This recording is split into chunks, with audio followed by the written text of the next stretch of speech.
The waves crashed like dark, towering sentinels against the ship's bow, each pull of the tide seeming to drag it deeper into the unknown. The crew's voices, once confident, fell silent as their captain, Gaspar Corte-Real, scanned the endless horizon. They were on a path uncharted, each swell of the ocean shrouding their fate in layers of mist and shadow. The land they sought was said to exist beyond sight, a new world rich with secrets and spoils. But as the skies darkened and the stars faded into obscurity, a chilling realization gripped the crew. It was as though the sea itself wanted them forgotten. In the heart of their isolation, one chilling thought echoed: they weren't alone. This is the lost expedition of Gaspar and Miguel Corte-Real from 1501 to 1502. In the early 1500s, driven by tales of unclaimed lands across the Atlantic and the chance for glory and wealth, Portuguese explorers ventured westward. Among them were two brothers, Gaspar and Miguel Corte-Real, who believed their fates were bound to the New World. The Portuguese were no strangers to ocean exploration. Since the beginning of the century, they had embarked on voyages that took them along the coasts of Africa, around the Cape of Good Hope and beyond. The Crown's aspirations to establish new trade routes and colonies fueled an endless thirst for discovery. For Gaspar Corte-Real, an ambitious sailor from a family of nobility and seasoned explorers, the call of the Atlantic held promises of greatness. In 1501, Gaspar set out from Lisbon with a fleet of 3 ships. They were heading to the unknown waters of the North Atlantic, rumoured to hide vast lands with resources waiting to be claimed.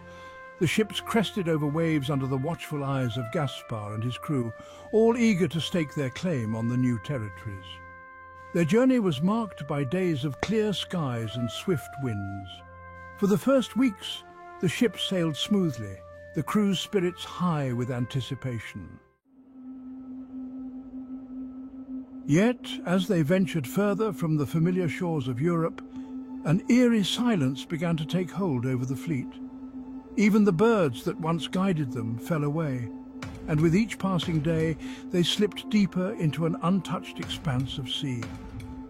The land they found was not the lush, welcoming place they had hoped for. When Gaspar's ships arrived on the rugged, icy shores of what is believed to be Newfoundland, the sight was both magnificent and unsettling. Towering cliffs loomed over rocky coastlines, dense forests stretched into the distance, and the air was cold with a biting wind. But the Corte-Reals were not deterred. Gaspar and his crew stepped ashore, claiming the territory in the name of Portugal. They encountered indigenous people who watched them from a distance, but contact was sparse. The land held promise, but it was harsh, the forests dense, the rivers cold and food scarce. Gaspar sent one ship back to Portugal with news of his findings, while he and his remaining crew continued exploring further into the wilderness. As the weeks passed, strange incidents plagued the camp. One night, a few crew members vanished without a trace, their tents left undisturbed, supplies untouched. The remaining sailors grew fearful, convinced that the woods around them harbored unseen threats. They whispered of shadows moving between the trees, of low murmurs in the dead of night, and of watching eyes they could not see. Despite the growing unease, Gaspar pushed on. There was still so much unexplored territory, so many secrets the land refused to yield. But as winter closed in and the temperatures plummeted, the land itself seemed to turn against them. Thick snow blanketed their camp, food grew scarcer, and morale dropped. Gaspar sent one more ship back, promising he would return soon with more discoveries. But after that ship departed, no one ever heard from Gaspar Corte-Real again. When months passed without word from Gaspar, Miguel Corte-Real, driven by loyalty to his brother and a determination to continue the family legacy, embarked on his own journey to the New World in 1502.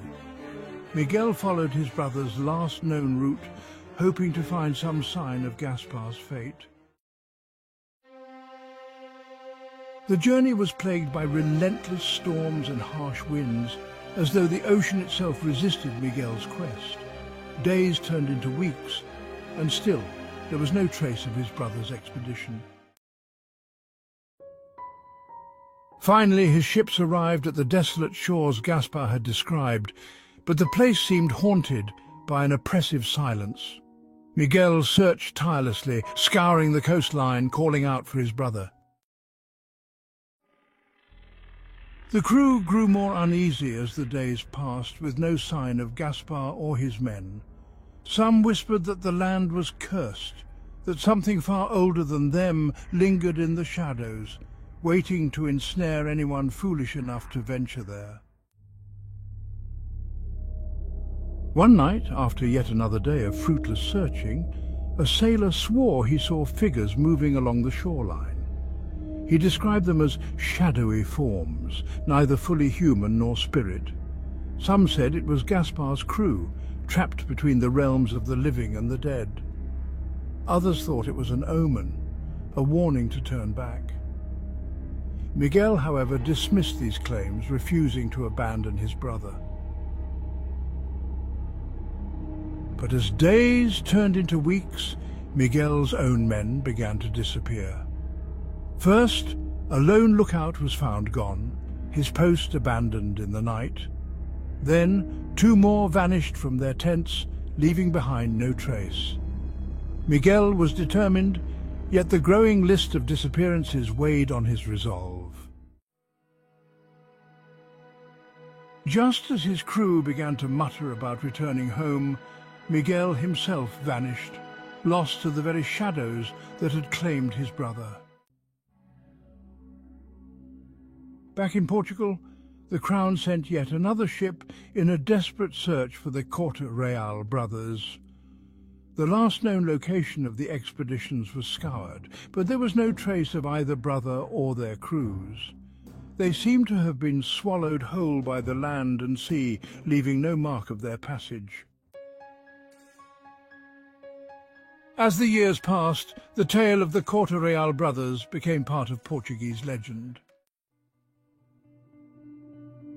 Sailors spoke of ghostly ships appearing on the horizon, cloaked in mist, with figures on the deck who watched in silence.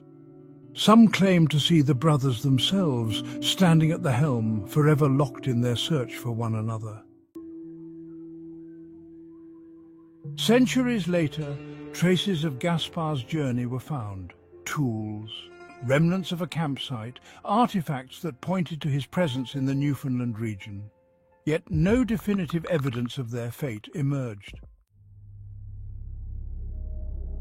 The mystery of the Corte Real brothers remains one of history's most eerie tales, a testament to the relentless pursuit of discovery that ended in shadows and silence. In the centuries since, their story has served as a chilling reminder of the unforgiving nature of exploration and the mysteries that the New World still holds.